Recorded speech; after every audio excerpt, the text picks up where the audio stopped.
Hey, what's up, everybody? You're tuned into In My Humble Opinion. You got Max, Charles, Razor, and Aaron here. And we have a wonderful guest joining us for this segment. She was also on In My Humble Opinion maybe a year or so ago. We had her on during Black History Month. If you guys remember, we did a show on slave descendants. And so we have Tina Martin Wyatt joining us again. And she is the great niece of none other than Harriet Ross Tubman. So, Tina, thanks for joining us again. We appreciate you. You're welcome. Yeah. So, inquiring minds want to know, we actually had our Virginia Film Festival this past week, and one of the films that was screened was Harriet. I think everybody in the room has had a chance to see it by now, and so everybody wants to know, what do you and your family think of the movie? We loved it. We loved it. We thought that it was pretty accurate. And of course, it had dramatic license, creative license in some places. And it was only 2 hours. It was only 2 hours long, so some things had to be combined, but they were accurate for the most part. And what was a lot of the research based on? How was this movie, researched so that we were making sure we were getting an actual depiction of her actions? Did your family have to provide documents, or? Well, of course, they I think Kate Larson, who was the Maryland historian for Maryland, consulted on the film, but also she was telling that I think they also did their own research and looking at documents and things like that. So, it's more than just one thing. I mean, they look at a whole lot of different things combined to be able to to determine, what's accurate and what's not. Right. Well, I have to say, I'm sorry, go ahead. What you can play and what you can't. No, I was just going to say, as an African-American female, I will say that I really left the movie, essentially with my ancestors standing up in me. You know what I mean? I got a sense of pride. I got a sense of inspiration and motivation, right? And just to really look at the type of work that I do, as small or as big as it might be, and really understand that there are people that are coming behind me. There are people that I'm responsible for helping, and so I want to make sure that I continue to kind of lay bricks in that path for someone else to follow behind me. So. Right. Well, see, the thing about it is that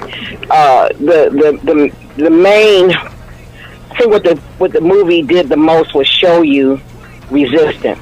And when you think about her life while she was on the plantation, after she left the plantation, while she went to, was in the Civil War, and then after the Civil War and the things that she did to help other people, she was always showing some kind of modicum of resistance and showing you what that looks like and showing you how it's done, and and still being able to show that love. And the other thing is that when you see the movie, you see different aspects of her life, but also different parts of her. It showed her softness. It showed her being in love. It showed her being hurt by that love. It showed her her resistance. It showed her determination and her courage. And it showed, most of all, I think, that it really did a great job of letting you know that her underpinnings, her foundation for doing all of it was her faith in God. And that made her the most successful. Right. Yeah. All right, and hey, Ms. Wyatt, this is Charles. Thanks again for joining us. My question for you is, what's your opinion, and how do you feel about the naysayers that come up when it seems like there's pretty epic black stories being told And I wanted your opinion of that, because it seems sometimes like that this sort of an okie doke move, to where it could even be some people plan it, to where they're trying to rile us up or go against each other. So when you hear the naysayers of the movie, or those talking about boycotting it for different reasons, I'm like, what's your rebuttal to that? Well, the thing is that I've lived quite a while and had come through the civil rights and things like that. So we had those naysayers, about different things even then. And sometimes we can be our own worst enemy, where we fall into division. But the thing is that we have to recognize that together we stand. Together we are powerful. And even though we may disagree on some things, it doesn't mean that we can't have solidarity, especially behind something that is so important. And having her life on the big screen, somebody who's been so positive, someone who has shown you how to do something, to show you how that you can be one person to make a change in life and not have anything to work with. In terms of what we have today, but the most important thing she had to work with was the love of God, and that's what she tried to show. But the thing is that when we have division, people need to understand that we have to stop letting people, even our own, divide us on certain situations, and topics. We need to stand together and support one another and looking at the big picture of things. And I think that people who want to boycott this movie, they're being short-sighted. Because, first of all, the movie houses, the film companies, they look at the bottom line. And if you don't go out and support it, you're not going to see any more of this type of film. And there are many more parts to her life that can be shown as examples and inspiration. But then there are other people also that we want to learn about and have on the big screen to be shown before the world, and for them to understand who we were, even though we were enslaved, who we were, and how we were able to rise like a phoenix. That's and right. Rise. So I think they're being short-sighted. I really do, and I think that people need to, when people are doing that, it's supporting their own agenda, and they're not looking at the big picture of it. Right, because the other thing too is that we are all of African descent. Whether we're American, Haitian, Afro-Cuban, Puerto Rican, anywhere that the Africans touched down and had to be enslaved because of that, or became free in those areas, they're still a part of us. Yeah, we're still, and we are stronger as a people because of that diaspora. And I know from my great 5 times great grandmother, Modesty was brought over on that ship. Yeah, so she was pure African. All right, Razor, did you have a question for her? Yeah, I did. How you doing, Miss Wyatt? This is Razor. 2 things I wanted to comment on. One, you're absolutely right. We always seem to look at it as to where we landed after being pulled from Africa, as opposed to where we started. And I never understood that. So you're right about that. And 2, I'd like for you to elaborate, because of who you're kin to. Oh, I'm sorry. Can you hear me? Because of who you're kin to, people do people ever make it your fight? Like Harriet Tubman's fight has to be your fight because you're her niece. Has it at any time ever taken away from the life that you've had to live? No, she's just enriched my life. And it's never been where anybody has made me feel that way. She's made me feel that way. Just by becoming to know her. I've always known about her in my family.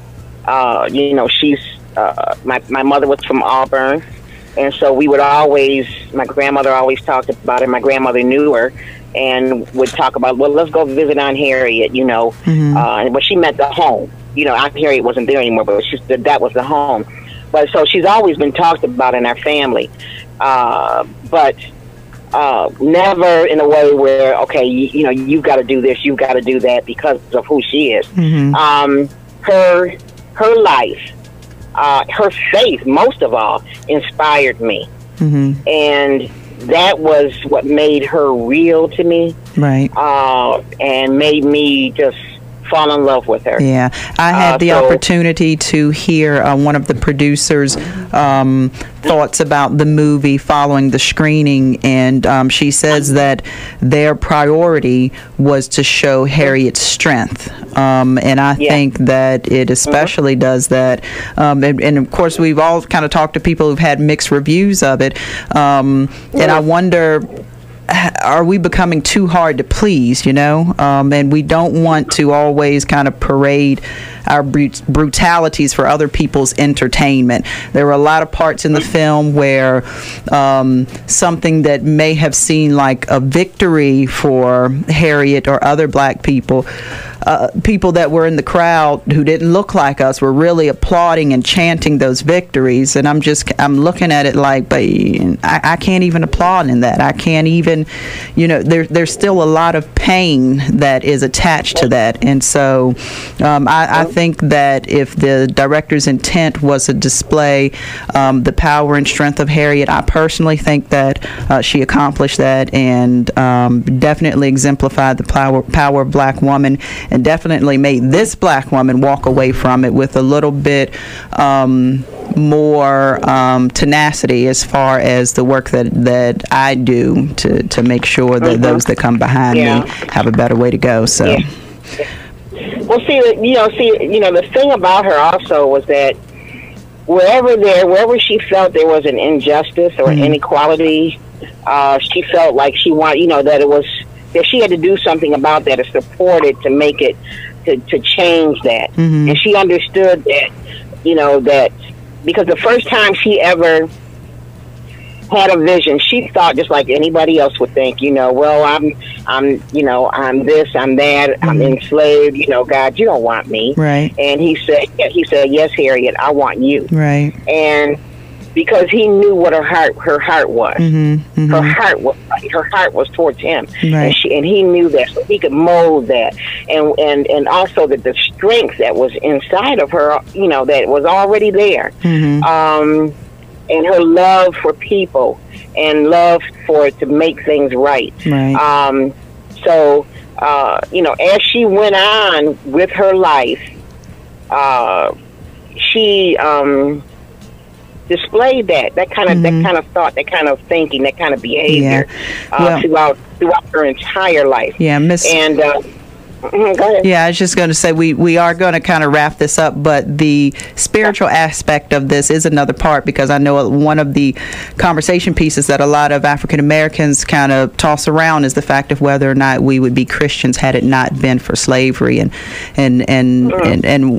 one of my opinions on this is that I can't put my God in a box to think that I only have my faith because some slave owner decided to give it to me. So it spoke a lot of messages to me.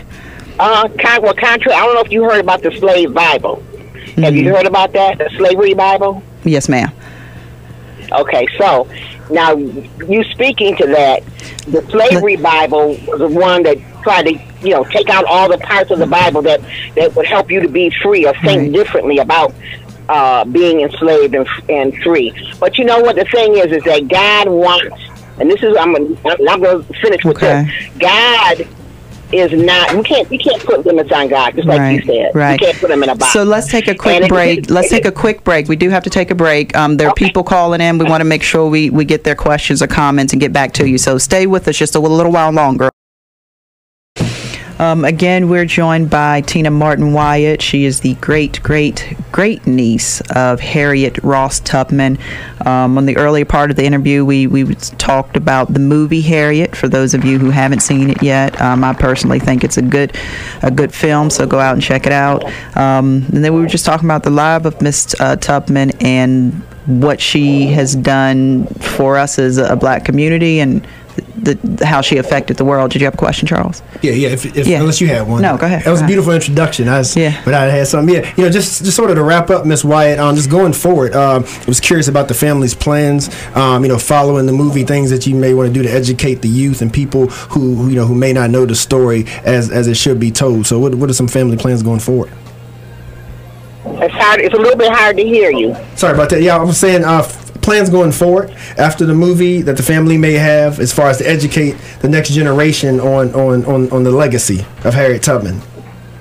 Well, for myself, I'm doing here in Washington. I'm founder of Harriet Tubman DC, and it is my my desire is to tell about her experience in the Civil War, which is little known. A lot of people don't know about that and what she did. And I'm trying to get the right people, to use the right language regarding what she did in the Civil War. And so we have a celebration in March for the last 2 years. Our third year is coming up, where we celebrate and educate at the same time her role in the Civil War. And we do it through art, through reenactment, through songs, through dance, through music and things like that. And we just have a great time. Okay. So I'm doing that.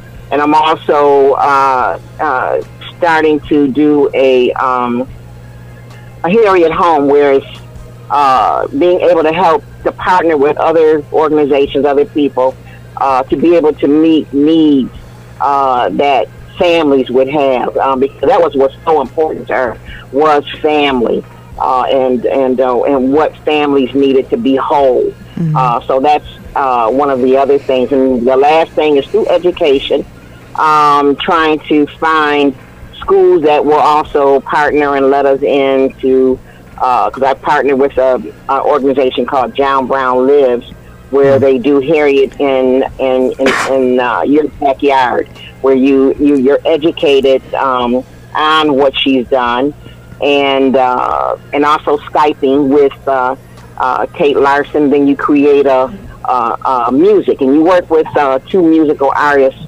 to make a song that goes, and hopefully all that will be compiled from the different schools that they go to into one CD. Mm-hmm. So they've already done some. I'm trying to work on one of the schools here in DC that's her namesake, to come on board with that. So that's the third thing that I'm doing as well. So. Okay. And where is Miss Tubman's resting place? Where is she buried?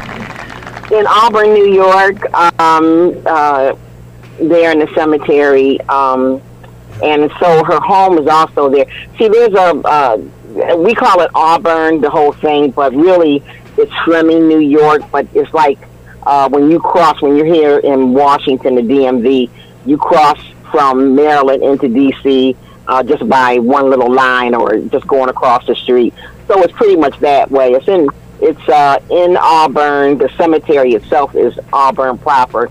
Her property is right on the line between Auburn and Fleming, New York. Mm-hmm. And she has, let's see, 4